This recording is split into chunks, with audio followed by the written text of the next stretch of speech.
It's Yep. good to see you. How are you doing, my friend? Good, busy, but good, good. It's that time of the season where got to put it all together. Yeah. Everything's in the can, but there's still a lot of work to be done. Composers have to compose, editors have to finish editing. Visual effects house has the impossible task on no time creating amazing stuff. So it's a little intense right now, but all good. Yeah. Well, congrats on finishing season eight.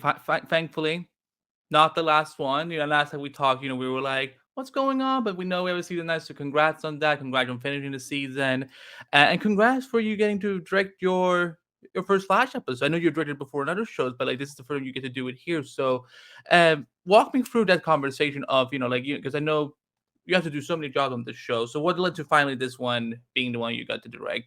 Which, by the way, this was a weird one. Like you were not kidding. Oh yes. Well, it's funny. I'd actually planned to direct a season earlier in season seven. And of course, I planned a lot of things in season seven before COVID happened. So Oh, it's that uh, thing, that thing. that little thing. It's another thing that got delayed. We had to redo obviously, we ended on a cliffhanger in season six. We had to redo the opening of season seven. We had to redo a lot of things. We didn't know how many episodes we would have. So I think I was originally scheduled to direct somewhere probably in the middle of season seven. But the new challenges of working in a COVID environment were so intense and so great for everyone, not just myself, cast, crew, studio, network, everybody adjusting to a new world. It became very obvious that it would be better for me to focus on running a show in this kind of strange new world that we were in. So I said, no problem. I'll just bump it over to a season eight. Fingers crossed. You kind of have your fingers crossed at that point. We got the pickup for a season eight. And then as I started to put season eight together story wise, knowing in advance that Armageddon was coming, I'm like, okay, I need to be there and be present more in a producing and writing capacity because those are such huge episodes. But once that was done, then it became, all right, where do I want to kind of land in the directing order? And I felt the best place to do it was with the interludes. This is our fourth set of interludes, I believe. And I wanted the experience as a director of getting a Flash episode just like any ordinary episodic director would. I deliberately chose not to direct one I had written, right? I mean, I do passes on all the scripts anyways. It's kind of a moot point, but I wanted Lauren Barnett and Christina Walker, who were the two writers, just terrific writers on the episode. I wanted them to have all of the full autonomy that I try to give all the writers once I give them the idea and they kind of run with it. Wanted them to really have a good experience creating the episode. And then I wanted to approach it just as a director. How can I visualize this strange story going into the still force as best as possible and still support all the things that need to be supported, because it's story first, character first, emotions first, and then make it look kind of strange and fun. So that's kind of how it came about. And I was originally slated to do 814, Funeral for a Friend, and I was quite looking forward to it because I kind of wanted to dig into real emotion. I was actually very much looking forward to it. And then, of course, as life happens, it became very obvious the way the schedule was lining up that it would not be to my benefit as a showrunner to do 14. That left the weird one, 15. And so I said, all right, fine, I'll take it. I like them all. So why not take this one? And you've seen the results. Yes, indeed. And I mean, yeah, because when I know sometimes people will say, oh yeah, this is a weird episode. This is this and so on. And I always think, okay, maybe they're exaggerating, but you weren't kidding. Like this was really weird, and because we got a taste of the forces last year, but I think this is like the first time like we really had an episode where we like go deeper into that. So, but you're talking about like having to run all these things. Is it when you're on set, when you're directing these actors, and driven this story? Is it I guess easy to just turn off the showrunner mind and just think of it as a director, or were there times where like you have to think, well, you have to have both hats on to make sure yeah, I have to make sure this episode works from both angles, if that makes sense. It does. It does. I mean, it's the great question, and kind of the central question that I think someone in my position directing would deal with. But to be honest with you, I tried to just be a director. In prep, I had to wear both hats quite a lot because the director in me would want, I'd like a fancier shot here, or I'd like a bigger camera package. And then I would put on my showrunner hat and go, no, no, this is you can't have that. Sometimes you have to be your own best critic, which was Mhm. very, very funny at times. And the crew thought it was very amusing. It's like, are we talking to the showrunner or the director? And I said, well, if we're we're talking to mainly the showrunner, but once we're on set and actually in it, I wanted everybody to be comfortable and really feel like it wasn't their boss was here for 3 weeks, couple weeks of prep and a couple weeks of shooting. It was a director here that really cared about the show. So once the process started, it was very much just making director decisions. I think I tried to limit show running decisions to the 20 minutes at lunch. You see how many phone calls you have, how many emails have stacked up, and you talk to folks. Okay, what does the showrunner need to weigh in on? Anything else? I'm going back to set, and then you won't hear from me for 5 hours, 6 hours, and you get it taken care of, and then you go back to that mode. So that's kind of how it worked. Did directing this episode also, because you were talking about, with us living this strange new world with COVID and so on, did it like, what lessons do you take away from that that you will now apply to, whether maybe you direct in season 9 or you direct another show, whatnot? Like what did it prepare you for that, that you didn't have from, I know you directed on Teen Wolf and so on, but thankfully Teen Wolf wasn't stuck in a pandemic. So, what lessons and experience did you get to take away from this? Well, a couple actually. Shooting in a COVID world, in a COVID pandemic, it's safety first. It's Hmm. keeping, no matter how much you want to cheer and, oh, that shot was fantastic, or hey, Grant, that performance was really great, because I think Grant's really terrific in this episode. Having to carry a lot of strange, very existential moments, as folks will see in this episode. And we had this moment towards the end of Act Five. I won't give away too many spoilers for those who haven't Hmm. seen it, but there's a very existential moment where he's kind of in kind of a yoga position and he's doing his thing, and he has this big long speech where he has to see things that the audience cannot see, and he has to bring them to life through just dialogue, the writing, and the performances, where Christina and Lauren did such a fantastic job. And the performance, we did, I think, two takes were all that were really necessary. The first was kind of a warm up to get everybody kind of familiar, and the second one, he just nailed it. And the crew and myself, we all just burst into applause. And at that moment, you want to tear off your mask and jump up and go woohoo and scream and shout and hug everyone. You can't do that in a COVID pandemic. You have to keep your mask on, safety first, and you have to go, really great job, Yeah. fantastic, we're moving on. Yeah, no, I can imagine. I can just see it in my head because I'm wearing them as wherever I go. So, when I talk to someone, people are like, "What are you saying?" I'm saying this. So, I hear you. Yeah, it's strange. The other weird thing was, you realize how much communication happens between facial expressions. And when you don't have those facial expressions as a director, and I can't pull down the mask, and as I'm giving a note on a performance or something like that, and you don't want things to be misunderstood, which can happen when half of your face is covered up to here. And if you're on location and it's in the rain or in the cold, as sometimes happens in Vancouver, not only is your face covered, but you might be wearing a hat down to here, a scarf.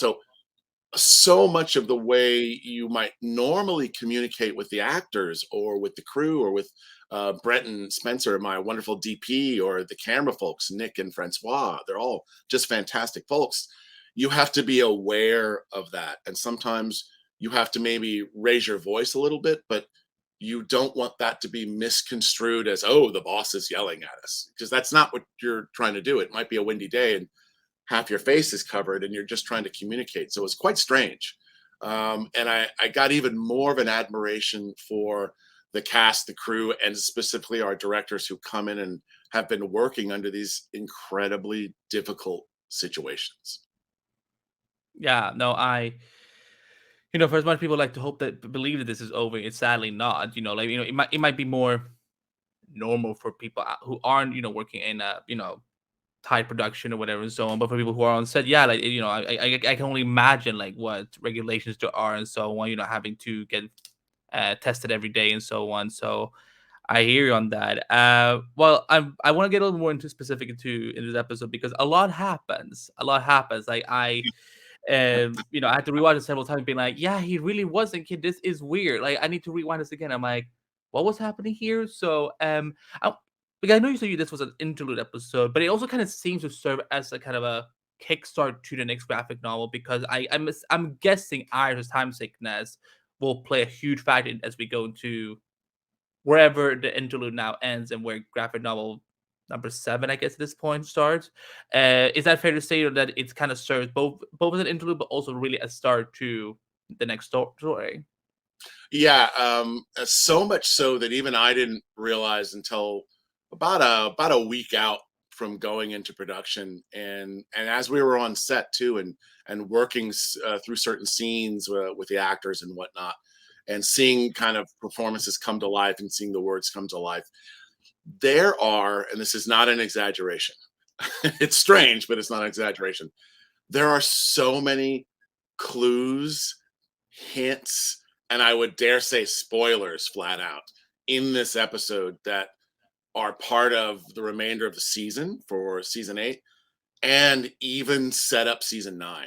And I didn't almost realize it until I watched the final cut. I watched it last week with all the effects and everything, and I'm like, wow, if you put 1 and 2 and 3 together, you can really figure out where we're going, which was very exciting because there are some really kind of clues and hints, and we try to be a little cryptic, because I do like Lost. It's a great show, and maybe I was too much of a fan, but you're absolutely right. This really does, even though it's an interlude episode and it kind of stands alone, and it's very much about the search for Iris inside the Still Force. It's right there in the title, Into the Still Force. I would say when we get to graphic novel number 7, there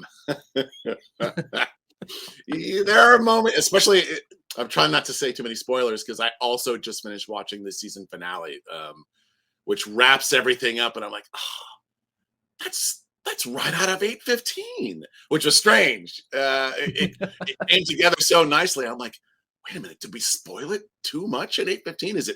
Are we telling too much? But then folks haven't read the scripts yet, so I'm not too worried. Hopefully it'll just be like a wonderful kind of coincidence for folks, but there is a plan in place. That's the long-winded answer.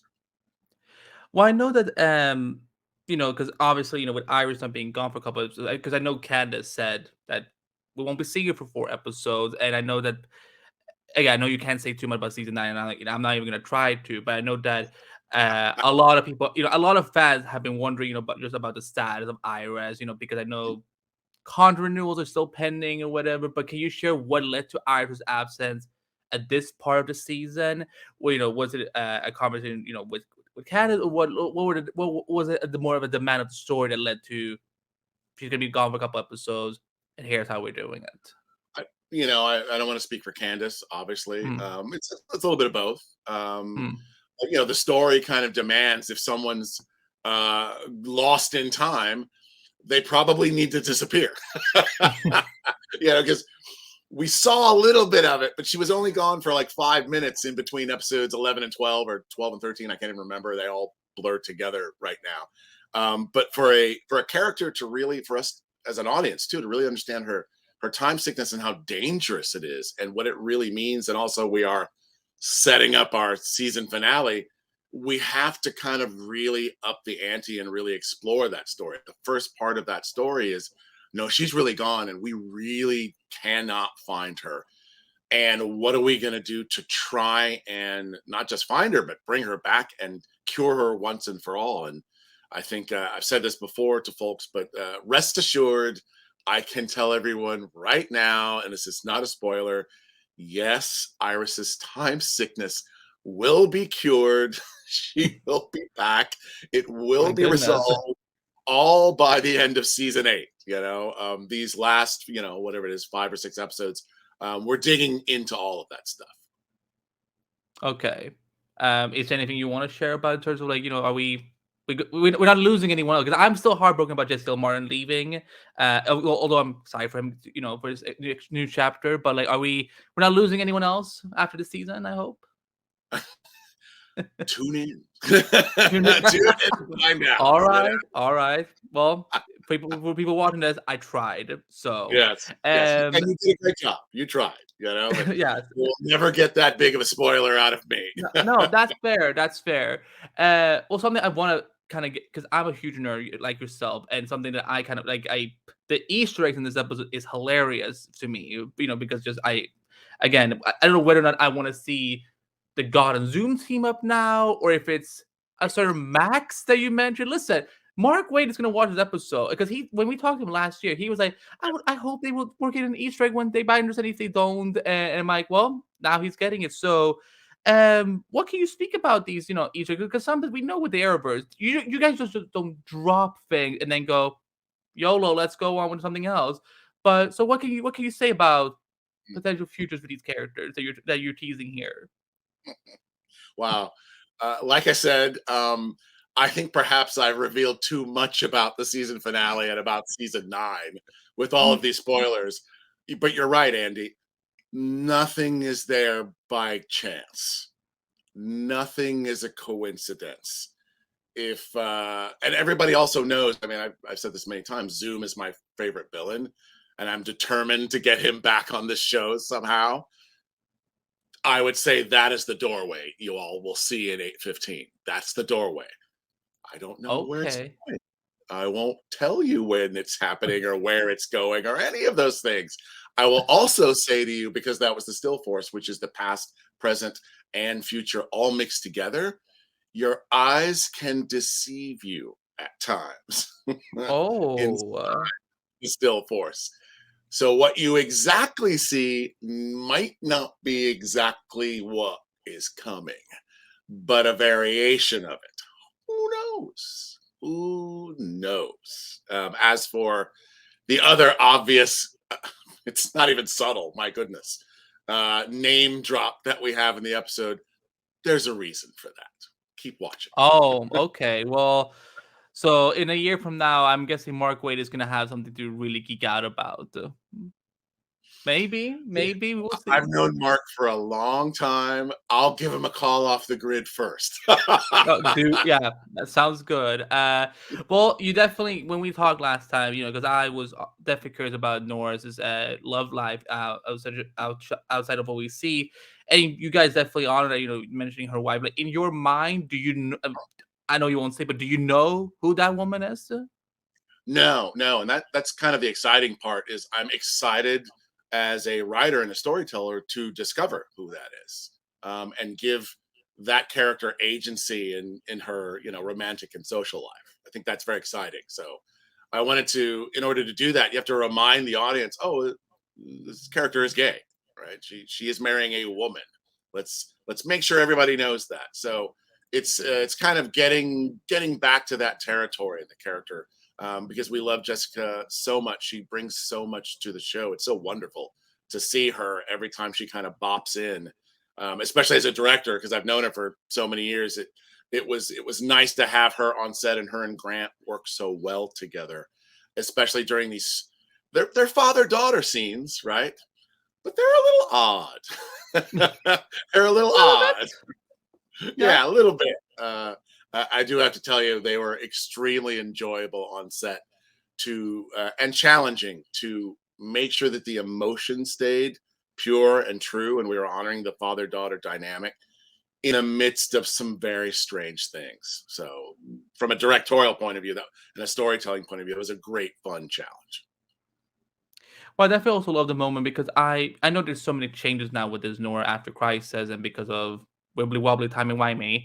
But what was the decision to make her a reporter now in this timeline as opposed to CSI? And is it fair now to say that maybe Bart is studying to follow his father's footsteps?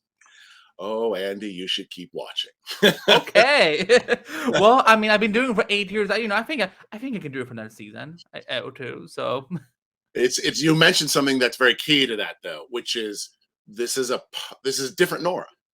And I will tell you the genesis of that came from from this being a different Nora. It was very important to differentiate the two in my mind as a storyteller, that the one who passed away at the end of season 5, she still passed away. This is a different character. That character did follow in Dad's footsteps as a CSI, as we saw in in 518, which is a great episode directed by Daniel Panabaker. Yeah. But this is a different character. She has a brother. That's different. Every time they show up, the goal is to learn a little bit more about the rest of their lives, not just the superhero part of it. So that was a great opportunity in this episode to say, no, she's following in mom's footsteps. And what's nice is in that other timeline with the other Nora, Nora and her mom didn't get along. No. It was very heartbreaking. It felt honest, it felt real, which is what I really liked about it.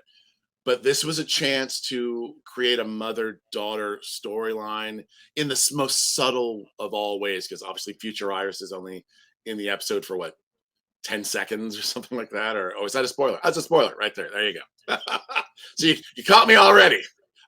All the episodes are running together. I didn't even try, guys. I actually don't care. It's all fine. When I will tell you this, when you're looking for Iris in a world that's the past, the present, and the future, surely those things have to collide. That should not surprise anyone. I mean, if time travel didn't resolve with that, I mean, then what has Doctor Who been teaching us this whole time then? Yes, yes. By the way, we won't digress into how awesome Doctor Who is and their wonderful Yeah. announcement. No, listen, jump into. I mean, we love Doctor Who on this podcast. Have we imagined a Flash and Doctor Who crossover? I may have him. So, I don't know if you want to give Russell T Davies a call or something, but not say I don't think people would be against that. Just saying. If somebody has his number, I don't. Russell, if you're watching or listening, love you to death. Call me. Let's get that crossover going. Yeah.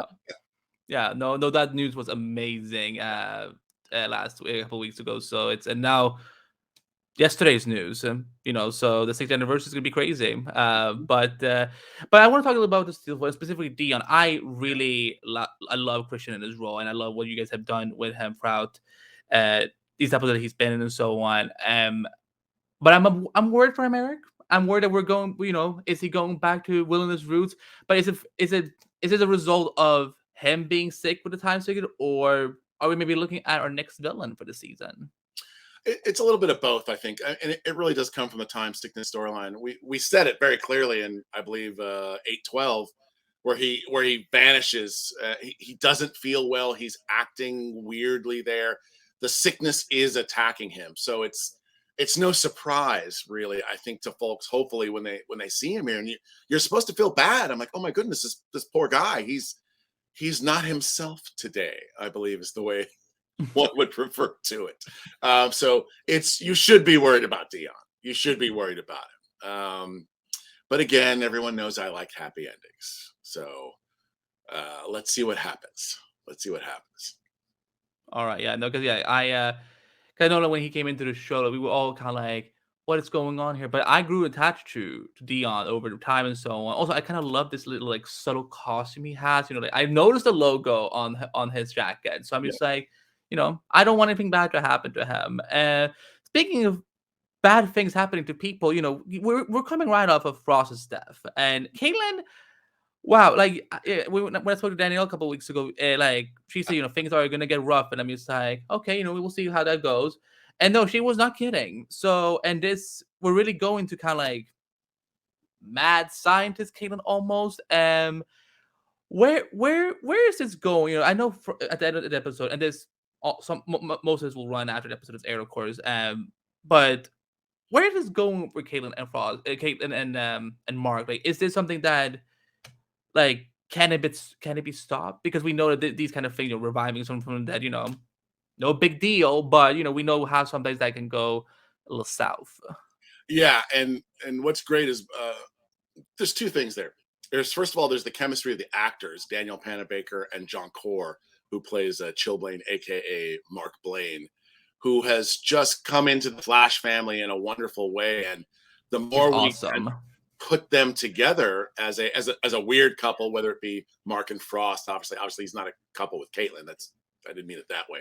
But as they are in scenes together, and as you see in 8:15, as they now are, they're about to embark on, yes, a mad scientist journey. It's very kind of, I mean, he quotes a Hammer horror film in the episode. He quotes Frankenstein created woman to point out the absurdity of what's going on and the craziness of it. And what is this going to do to Caitlin's character? We all hinted in 805 that there was, let's call it a darker, more broken, more complex side to Caitlin. And we saw it come out in that conversation in 805 and Armageddon Part 5, where she unleashed a little bit onto Reverse Flash. You know, my favorite Caitlin scene so far, right? Between Tom and Danielle. And at that moment, that was really the beginning of this storyline. That was really telling the audience there are places Caitlin is willing to go as a character that you may have not seen yet. And you're going to see some of that later on in the year. Because obviously, when we were doing 805, we knew this is where we were driving to in 815, 10 episodes later. So, yeah, she's on and she's in pain. She's still hurting from Frost's death, like a lot of us are, right? A lot of the team are. And that will be referred to as the season kind of goes on. Her death is real. Her death matters, and these are the people who love her. They're not going to just get over her in episode 14 because we had a funeral episode. It, Mm-hmm. it is going to go on for a little while, and everybody deals with it in different ways. And Caitlin's dealing with it in a very unusual way that's taking her down this mad scientist path. Where it leads, John Core, again, as Mark, he's already warned her. It didn't work out so well with your husband. What makes you think it's going to work out better now? And we put that line in there on purpose. We're trying to, one, let the audience know that this might not work out the way you think it is. If you think Frost is coming back next week, I am here to tell you that is not happening.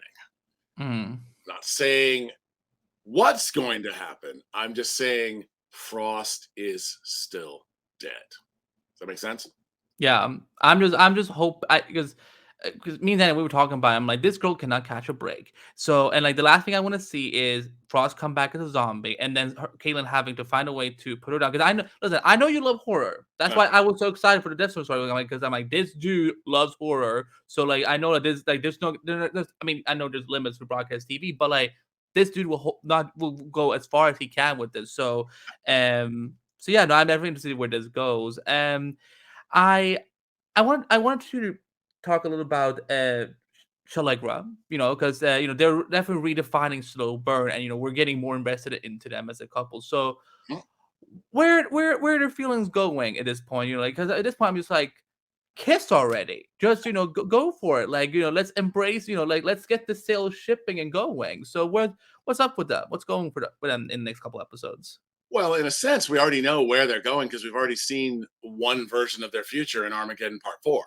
We've already Mhm. seen them kiss. So you got your kiss already. You just didn't know you wanted it then. Yeah, I want it in the yeah, I just want it in the Yeah. present time. That's all. Yes, exactly. So you had your kiss. The question is, what is the path there?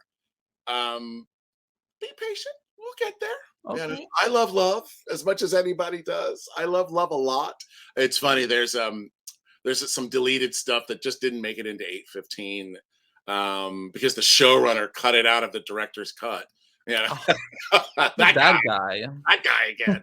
Right. That's where the two hats are very interesting. Where your director's cut comes in long, and Hmm. you can just skip right to showrunner and go, all right, I know I got to lose the scene or I have to lose this moment or whatever. And there were a couple of lines that alluded more to the blossoming romance between them, which we love too, the writing staff and whatnot, which we're excited to get to. But they kind of had to hit the floor in this episode, unfortunately, because it was really packed. It was really packed, and then I didn't want to lose any of the Caitlin and Mark stuff towards the end. Didn't want to lose any of the father daughter stuff. But Hmm. where are they going? Again, you know where they're going. Their path is love, It's just a matter of time. But the real question is, what's the optical standing obstacle? Uh, director's mark. Obstacle, pardon me. Hmm. What's the obstacle standing in their way? Now, I will give you a huge spoiler. Hmm.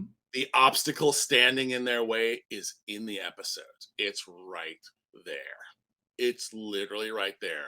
It just doesn't look like it. I cannot be any more cryptic yet clear. Speaking of Yes. Armageddon, because I went back to rewatch it because I felt like I have a sense I'm gonna need to look at this before I talk to Eric on Monday.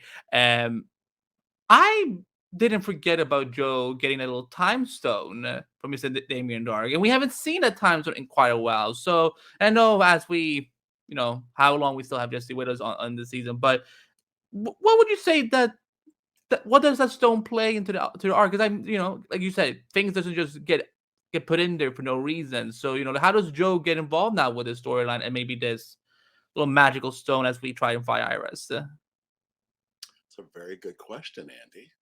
I think you should keep watching. Yeah, okay. I Would think you you're say very observant, Andy, and you have learned nothing is coincidence.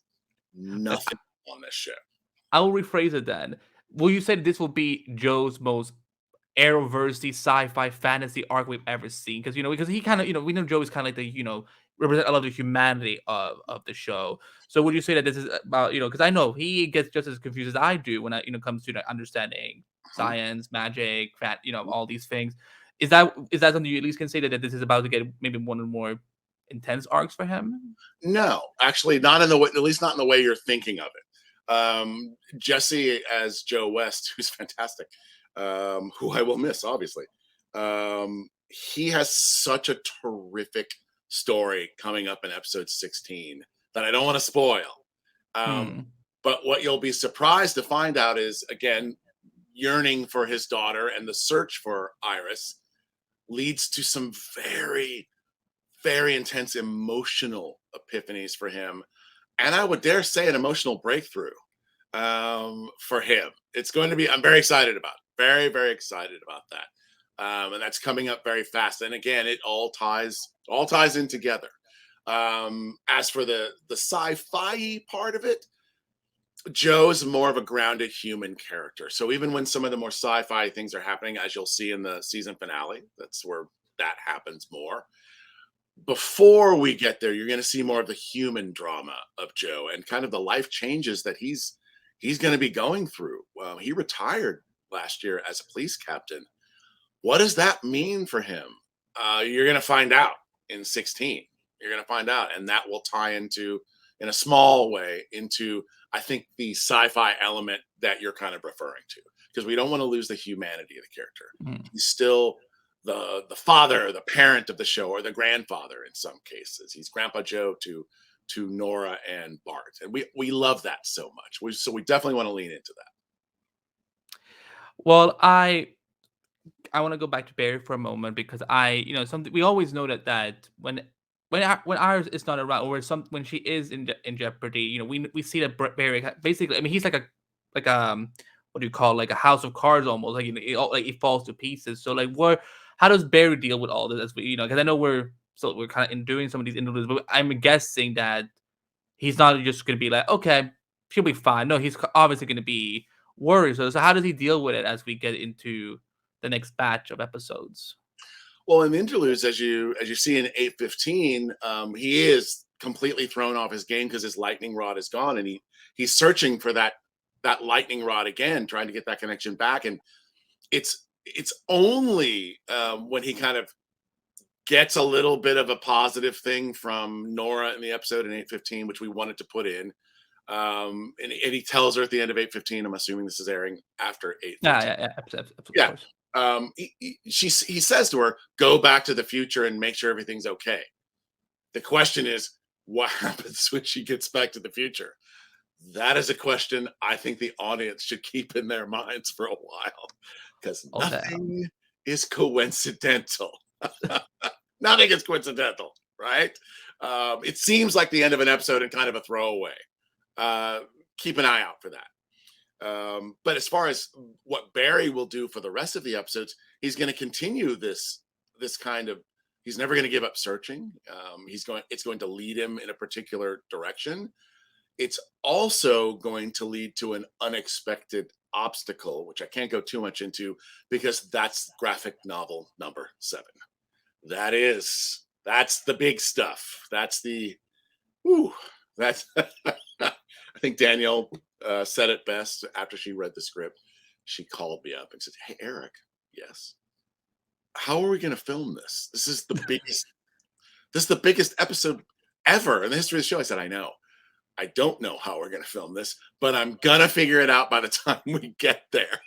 And we did, thank goodness. But all of these things wrap up, and some of them I think are the audience will be expecting and I think anticipating, I think in the good way. I think the audience should always be along for the ride when watching these kinds of big fantasy emotional stories. You should want to say to yourself, "Oh, I hope blank happens." And then when it happens, you go, "See, I told you so." The key for the storyteller for those types of emotional points and story points is maybe it happens not exactly in the way you think it does. Therein lies the twist. And I think that's what's going to be one of the biggest surprises going into the last graphic novel. Iris's time sickness will be cured. The way it gets cured, that's a little insane. And that's the season finale. And that's what people were responding to when they read the script. And they're just like, "Okay, this is the craziest thing we've ever done." And I said, "Yes, it is, but it's going to make for good television." So it was very exciting. It was very exciting to film it and now to see it all kind of coming together. And you said it at the top of this interview, Andy. You're absolutely right. In many ways, 815 is both a standalone episode, and it really does kind of kick off graphic novel number 7, but it's still a standalone. It's not a full on because, well, that was a spoiler. Shouldn't say that. I almost revealed the big. I don't even have to try. This is what I know. I don't even have to say anything. I know. I should not say that. How do I? Boy. All right, I'm going to change topics. What's your next question? Because I was about to get into spoilers. No worries. We will move on, and people, people watching this can, do what is it people do? Body language analysis, whatever, and so on, try and figure it out. Yes. No, but again, because we talked a lot about the graphic novel structure and so on. So when you guys are just in general, because there's hope, I'm sure this won't give any spoilers away, whatever. But when you guys have to plan it out throughout the season and so on, what are some of the challenges you guys have to go through, to hurdle because you don't know what are things going to look like in a couple of months from now and so on. So can you talk a little bit more about it? Because I think many people have been fascinated by how you guys are bringing up the story, but then also finding ways to all tie back in together in the end.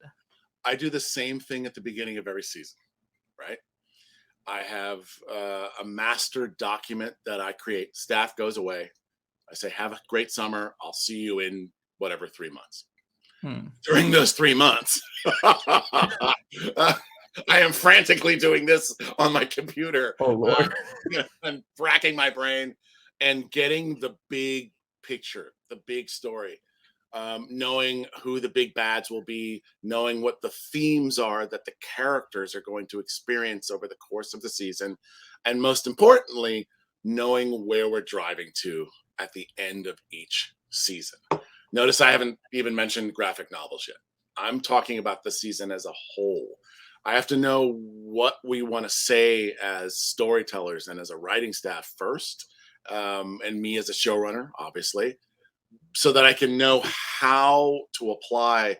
Oh, well, this big bad and would probably do best to tell this particular emotional theme, or balance out the Frost storyline. The perfect example of the Frost storyline and Deathstorm was, okay, I know a couple of practical things.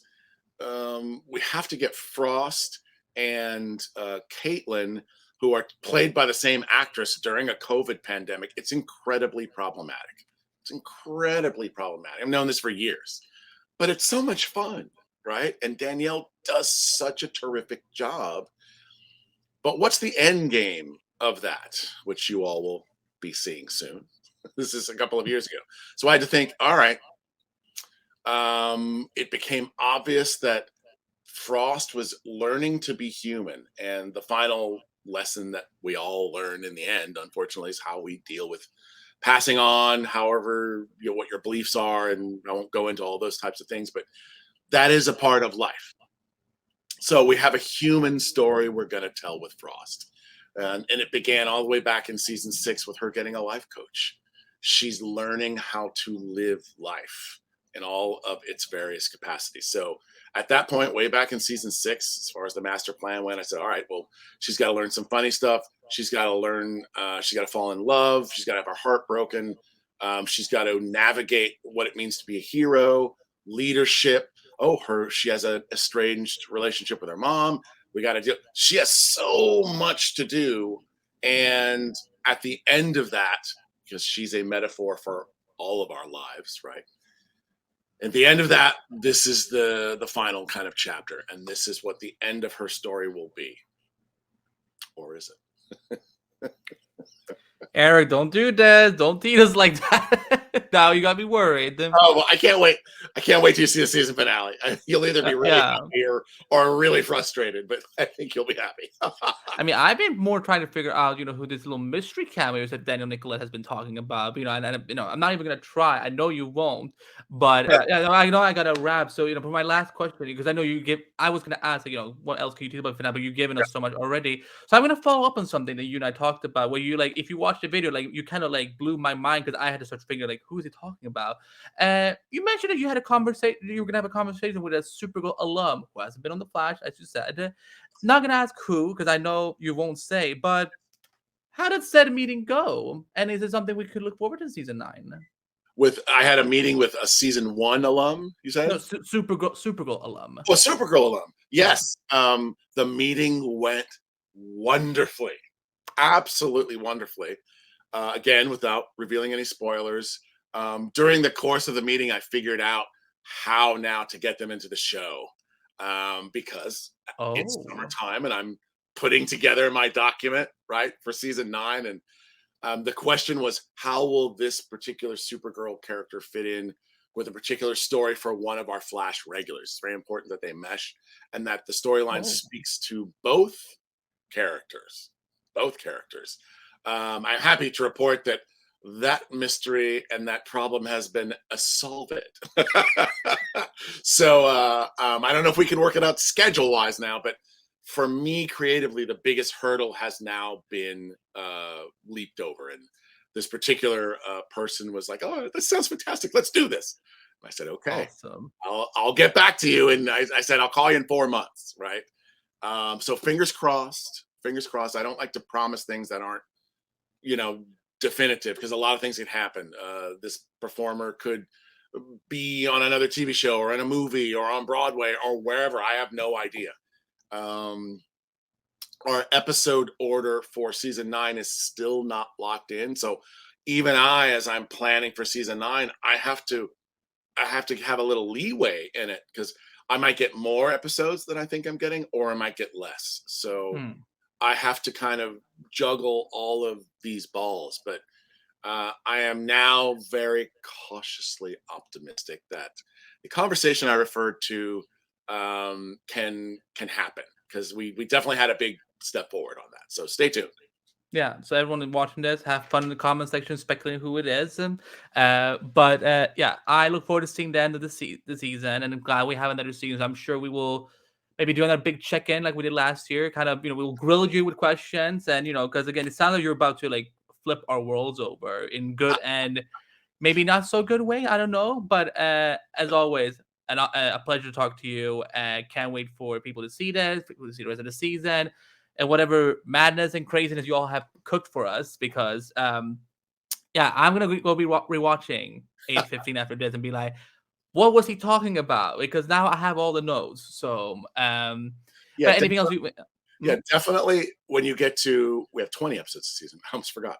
When you get to 820, oh, I would definitely watch 815 again right before I watch Hmm. 820, because it will literally inform certain things. But yes, as for anything else, I just want to say to the fans who continue to support us how much we appreciate it. We really do appreciate you guys and gals and he, she's and theys and thems and and we want to be as inclusive to everybody as we can, young, old, all of the folks. Thank you for continuing to support the show. We really appreciate it.